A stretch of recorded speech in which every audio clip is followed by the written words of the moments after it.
Well, good morning, good morning, good morning, our beloveds. Today is another day in the universe. And while we have talked about the importance of your mission, meaning that a single person can change the world and will change the world, there has been sufficient evidence of that. When you lose yourself in the mission, you forget that you also came to inhabit Earth as an earthling. So find your purpose, find your joy, find your moments of love, and then explore. What if you did not have a mission in the greater sense that we have shared? What if you just came to push every button to see what happened or happens? Today we have encouraged our another to not see her role as that of a missionary where she shines her light so brightly, offering it to others, offering them hope and inspiration, and the gift that there could be something better out there. Today, because of her burnout and her lack of health, we are encouraging her to be self-focused and to only offer herself what she continually offers others. We shared with her today that she has planted enough seeds for others to be guided by, and if she did nothing else other than just to live simply on the land, her mission would be complete. Does that make sense? You are not here to literally run a marathon. You are simply here to inspire others to grow. And let us, for argument's sake, assume that each of you has a mission field of touching 100 people to open themselves up to this concept or this idea. Well, when you have met your 100th monkey, so to speak, right, you get to retire. You get to explore. You get to play. How does that message land with many of you? Do you feel like you have to be on the mission field until the day that you die? Or can you simply just count your marbles and go home when you have invested in 100 other people who now can go forward and fill the mission field with their 100? Do you see it's an Amway Ponzi scheme, if you will? The difference here is that you get nothing financially in return. You simply plant those seeds and allow others to run with their particular flavor of what their mission is.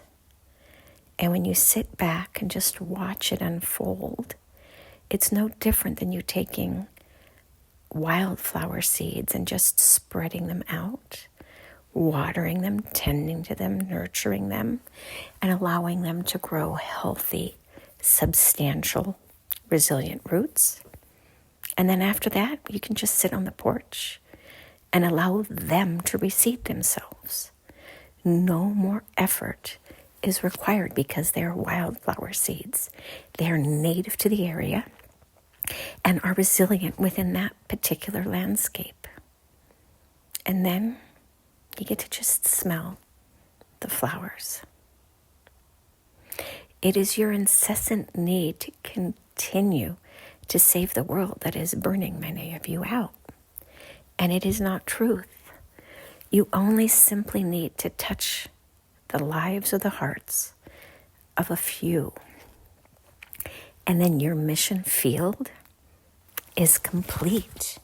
So many of you have been taught that to work hard is to die indebted to your journey. And that is not the case. Find some time to just be, truly be.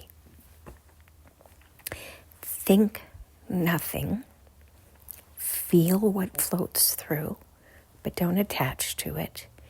And allow your body to expand as if you were in a lazy river or just floating in a calm lake where there is just gentle lapping of the water and sweet, soft movement. It's the perfect temperature.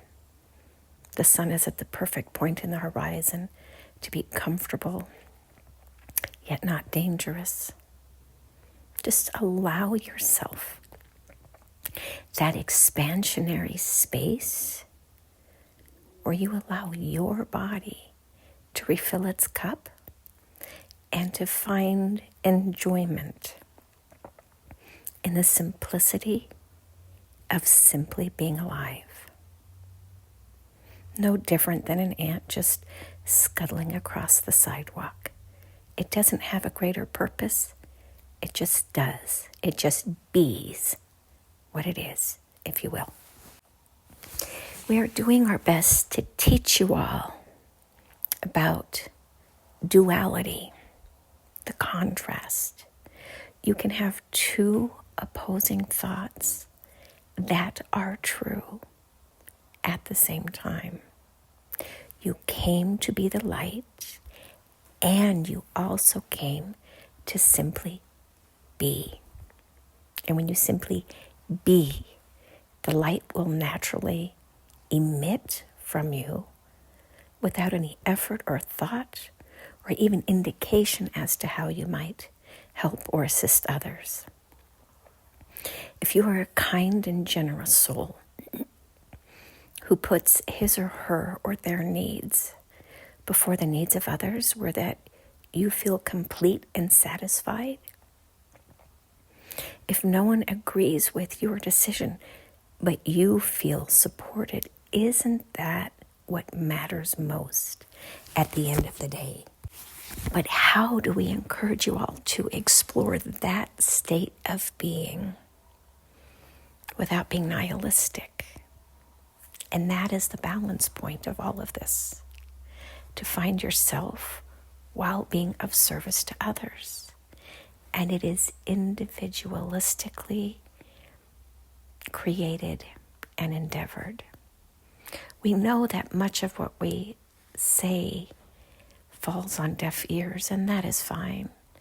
But the messages that we share have been planted into the consciousness of man simply by being shared.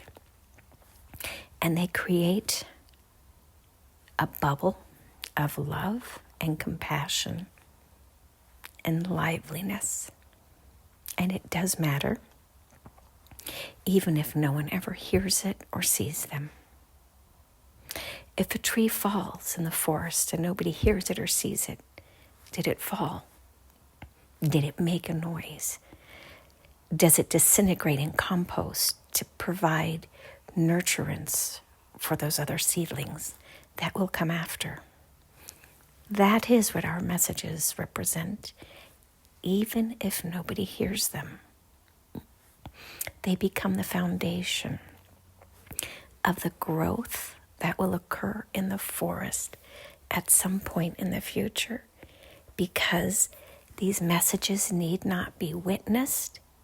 They need to simply exist and persist. That is the nature of duality. We need not be seen or witnessed by anyone in order to be valued. And so it is. Namaste.